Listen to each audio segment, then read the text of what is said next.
আসসালামু আলাইকুম, সবাইকে শুভেচ্ছা অভিনন্দন জানিয়ে শুরু করছি। মোহাম্মদ হাসান গাজী। আজকে আমরা চলে আসলাম বঙ্গবন্ধু টানেলে এবং এই টানেলের ভিতর দিয়ে কিন্তু আমরা চলেছি। এখন শুধু কিন্তু টানেল নামে পরিচিত, বঙ্গবন্ধু নামকরণ কিন্তু উঠানো হয়েছে এবং এখানকার দৃশ্য কিন্তু খুবই সুন্দর।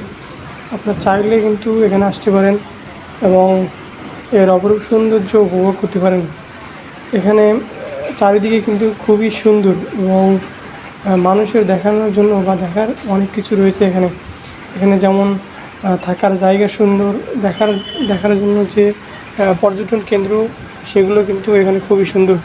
আসলে সব মিলিয়ে কিন্তু এখানে অনেকটাই সুন্দর বলে আমরা মনে করি এবং এখানে সরকার খুব ভালো কাজ করছে এবং অন্যান্য ভাস্কর্য বা অন্যান্য কনস্ট্রাকশন কাজের মধ্যেই কিন্তু এখানে খুবই সুন্দরভাবে কাজ করছে। আপনারা দেখতে পাচ্ছেন শুধু টানেল নামটাই কিন্তু এখানে সংরক্ষিত আছে এবং বাকি যে নামগুলো সেগুলো কিন্তু এখান থেকে উঠানো হয়ে গেছে এবং সব মিলিয়ে এখন যে অবস্থায় আছে টানেলটি চলমান রয়েছে এবং বেশ বেশ চলমান নয়, যেখানে সবসময় চলছে, একটু দীর্ঘদিন।